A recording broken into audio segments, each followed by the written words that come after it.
tapos na ang birthday.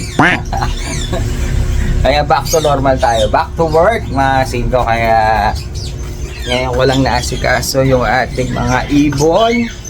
Ito, may nagdala nga sa atin mga 3 gray cell. Ayan, ito dala sa ating 3 gray cell. Ngayon lang yan, mga singko. Isang puti, isang gray cell, tsaka yun, malaki, nakikipag-away pa. Ayan, yung gray cell. 3 gray cell lang ang bago na dinala sa atin. Yung isa wala pang leg band. Pero sabi niya may pares yun. Ito ata, itong puti. Tsaka yun. Yan. O yan mga singko, tignan niya na mabuti. Yan lang yung mga dinala sa atin. Medyo marumin pa ng konti. Hindi muna tayo kumuha dahil nga yung pesto meron pang laman.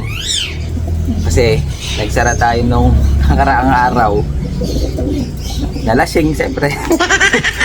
Kaya ngayon ko lang nasigaso yung mga ibon natin dito. Yun nga pala ang ginawa natin mga singko tinanggal ko na yung mga ito, wala ng laman. Tinanggal na natin yung nandito. Ito wala ng laman. Tinanggal na rin natin. Yung dito mga singko nilagay ko muna si Florison natin dahil nga sobrang ano nila sweet na sweet. Kaso magkapatid kasi yan. Bala ko rin silang paghiwalayan. Kasi mag-i-inbreed Niya ko muna siya nilagay. Bali, 1, 2, 3 ang lalagyan natin na laman. Tsaka ito. Tinanggal na rin natin yung nandito. Naiwan lang yung lalaki. Pakasing ko yan. Dahil nga gusto kong lagyan siya ng mga panibagong isasalang natin. Kasi yung mga young bird natin, nailipat na natin sa Taiwan Love natin. Mga siko, nandun na sila. Mga siguro bukas, pwede ko na silang pakawalan dahil na-viewing na natin sila ng mga 3 araw. Gagawin natin, wala na tayong hinihintay. Dahil nga yung pang-south natin, konti lang yung sinalang natin. Ngayon, binrake na natin. Nung nilipat natin, binrake ko na yung mga magulang. Pero bago ko sila i-break, naiakyat muna natin yung mga young bird nila. Tapos, pinurga ko na sila bago ko sila lagay doon sa pang-stock natin. Ngayon, dahil nga na-i-break na natin yung iba, lalagyan ngayon natin ng laman. Kaso, wala pa ako napipili. Yung mga bakante dito tulad nito, bakante. Ito magiging bakante, nilagay lang natin, tsaka ito. Bakante. Saka yun, tanggalin natin yun nandito. At magsasalang tayo ng mga pwede natin isalang. Kuha tayo dun sa stock natin, magsasalang tayo. Para yung mga young bird nila, pampamigay sa tropa. Total, nandito na yung mga young bird na panlalaban natin pambigay naman sa tropa, di ba? Mga pumapasyal dito. So, hindi ko kasi kaya magpamigay mga singko ng malayo. Kaya minsan yung mga nabibigyan ko, yung mga pumapasyal dito na medyo malalayo din. Nahihirapan ako sa sa padala dahil nga yung iba sobrang layo, yung mga Ilocos. Kung meron sana kayong mga rider, pwede natin parapol. Kaso, ang mahal na rider. Ang mahal kasi ng gas ngayon. So, ayan, ganyan ang gagawin natin ngayong araw na to. Baka try nating maghanap ng mga pwede nating isalpak. Tignan natin kung bagay, kung sa tingin nyo pwede na. Kasi nakatinggalan yung ibang breeder natin doon na kinuha natin kalimak. Yung meron tayong mga paanak na best kitten ni Boss Noy de Lara, pwede natin isalang para pamigay doon sa mga tropa. Pero si John Arten natin mga siko hindi ko muna sila biniyak. Nakasalang pa rin sila dahil nga di ba nawala tayo ng itlog. Kailangan ko talaga ng mag-produce ng ganito dahil nga gusto ko magparami ng John Arten. Pag nangitlog siya, be-break natin, yung isa naman yung isasalang natin. Tapos pag nangitlog, be-break natin, ito naman ang sasalang natin. Total, nakapahinga na siya. Yan ang ginagawa natin. Kaya ngayon, meron tayong isang John Arten dito. Meron tayong isang na-save na John Arten, kaso maliit pa. Isa lang siya Ayan Ito, meron tayong isang John Arten, maliit pa, mga 5. At pinapalo nung sitter natin. Ginawa ko muna sitter yung mga borga natin dito dahil magaling magsubo. Pag silang nagsusubo mga 5, talaga nabubuhay. Ito yung iso, tingnan nyo naman ang laki ng ilong niyan, buhaghag mga 5. Pero kahit na ganito to, may edad na, marunong siyang bumuhay ng anak. Ngayon, yung mga nagiging itlog nito mga singko, at sasamahan lagi ni John Arden. Pangalawang beses na niyang bubuhay ng John Arden. Yung mga itlog naman nito, yung pinapamigay naman natin sa tropa. Ewan ko lang kung alam ko napisa na ata yung pinamigay natin unang itlog nila eh. Yung pangalawang itlog nila, yun pinamigay din natin. Yung ganda nung laki ah. Usong-uso pa naman ngayon to mga singko, yung mga homer na ganito kalalaki nung. Kaso, sitter lang natin siya ngayon. Yan ang ano natin. Dahil nga si Arden gusto kong paramihin. Meron pa tayo dito. Ito yung mga hindi natin nakita nun eh. Ito yung mga young bird na yun. John Arden din sila. Malalaki na sila ngayon mga singko.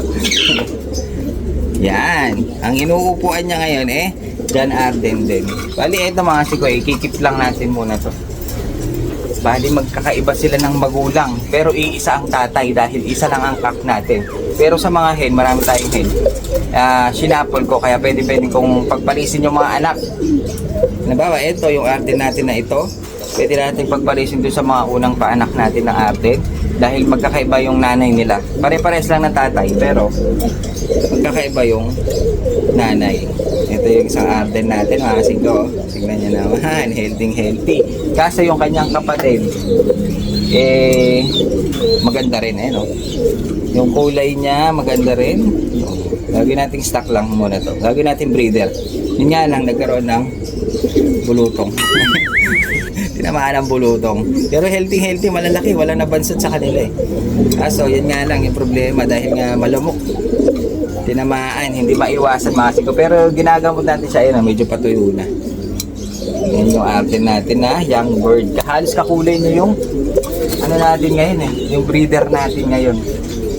Black check na white flight sila. Tanggalin natin ito. Angas talaga to si Pogi natin. No? Bumuhay siya ng Arden mga singko. At yan ang kanyang sinusubuan pa. Hindi pa natin mahiwalay mga singko eh. Kasi nga medyo gusto ko, ayaw ko sila mabansot. Gusto ko maging healthy pa sila lalo. Ayan o. Ganda ng kulay. John Arden din yan. Kasi yung dalawa nandun sa ating mga laruan. Pinapagulang ko doon. Pwede natin gawing breeder. Tsaka to, pagpaparisin natin. Wala kasi tayong cock na available na Arden na breeder eh. Iisa lang, ito lang. Kaya sa kanya lahat ng lahi.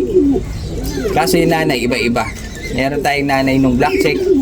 Meron tayong nanay nung blue check. Tsaka ito. Tsaka yan mga singko. Yung kanyang, yan ang nanay nung dalawa ngayon. So ayan, bali isang clutch pa dito. Dapat be-break ko na to. Dahil nga mangingitlog siya nung nanakawan tayo. Kaso, yun nga, nawala itlog. Kaya isa pa. After nun, be-break na natin sila.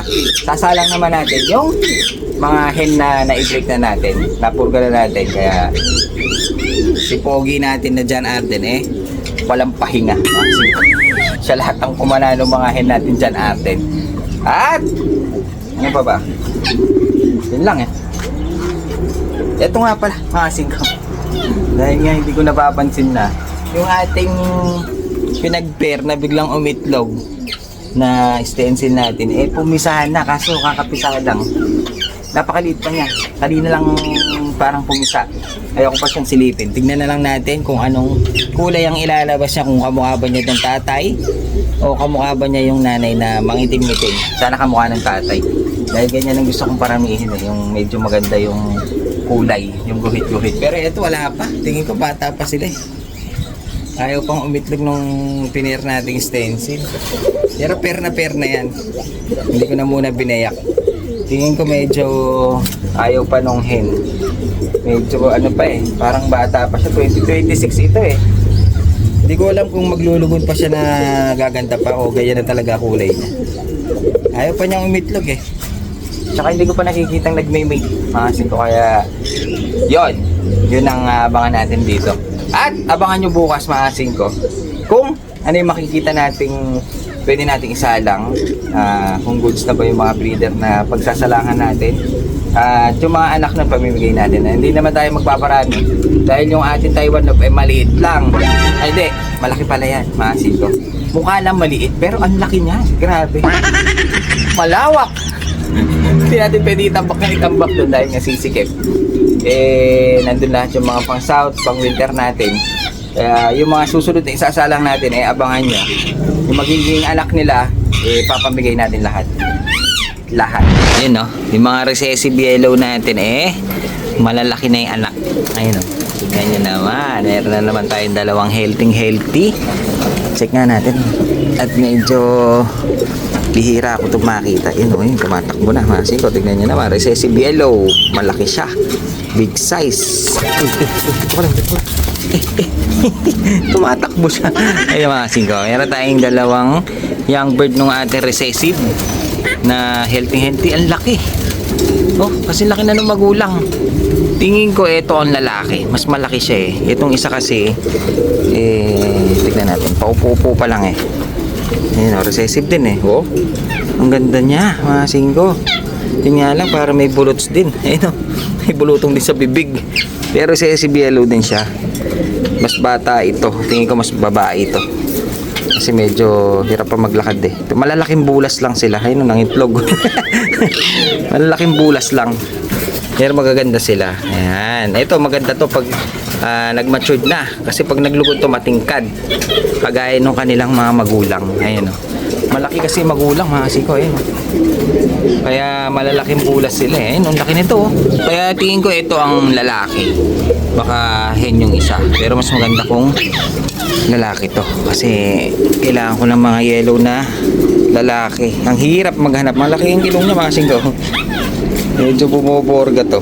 Mahirap maghanap kasi ng solid na yellow na kak. Kaya nung binigyan tayo ni Boss Nick ng kak, piner na natin agad dito. Ayun, no? Para pag hihingi siya sa atin, mabibigyan natin siya ng pares na singko. Yung mga lahi din niya. Ganda nung kanya, ang laki. Tapos meron pa siyang puyo sa dibdib. Big size itong tatay eh. Galing tong Porac, Pampanga. Laki ng ilong oh. Kay Boss Nick. Ganda.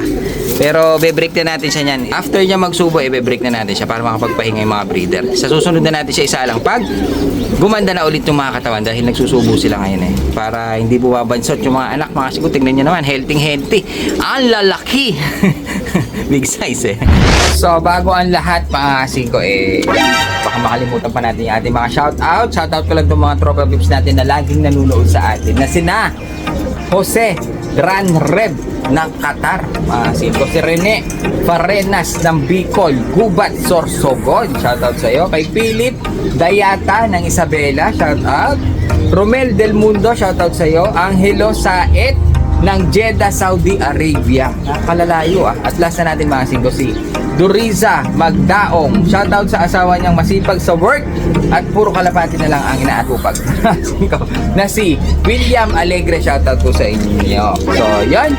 Ngayon, dahil nga may hangover pa tayo, bukas na tayo mamimili ng gagawin natin mga breeder, ha? Kaya, at ako'y magpapahinga.